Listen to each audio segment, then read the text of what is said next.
Release అయి దాదాపు నెల రోజులు కావస్తున్న దురంధర్ మానియా బాలీవుడ్లో కంటిన్యూ అవుతోంది.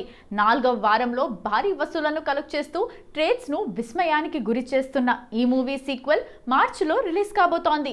అయితే దురంధర్ స్టార్మ్ చూసిన బీ-టౌన్ సీనియర్ హీరోలు ఆ సీక్వెల్తో రిస్క్ చేసేందుకు రెడీగా లేరట.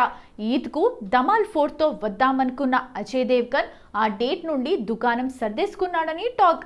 అజయ్ దేవ్గన్ మాత్రమే కాదు, అక్షయ్ కుమార్ కూడా ఇదే ఆలోచనలో ఉన్నాడట. ఏప్రిల్ 2న హారర్ కామెడీ బూత్ బంగ్లాతో వద్దామనుకున్నాడు కిలాడి హీరో.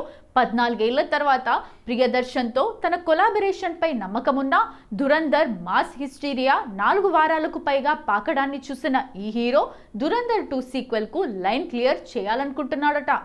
అలాగే ఏప్రిల్ 3న వస్తున్న ఇమ్రాన్ హష్మీ ఆవారప్పన్ 2 కూడా సైడ్ అయ్యేట్లుగానే హింసిస్తోందని బాలీవుడ్ ట్రేడ్స్ అంటున్నాయి.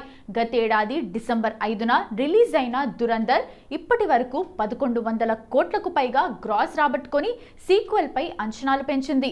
కానీ మొన్న కాంపిటీషన్ లేకపోయినప్పటికీ మార్చ్ 19న రిలీజ్ అయ్యే దురంధర్ 2తో క్లాష్ కు సిద్ధమవుతోంది శాండిల్వుడ్ పాన్ ఇండియా చిత్రం టాక్సిక్. ఇక వారం రోజుల గ్యాప్ లోనే టాలీవుడ్ ఫిల్మ్ పారడైజ్ పెద్ది వచ్చేస్తున్నాయి. మరి ఈ పోటీని తట్టుకొని రణ్వీర్ ఆదిత్యధర్ ఫిల్మ్ ఏ మేరకు వసూళ్లను రాబట్టుకుంటుందో చూడాలి.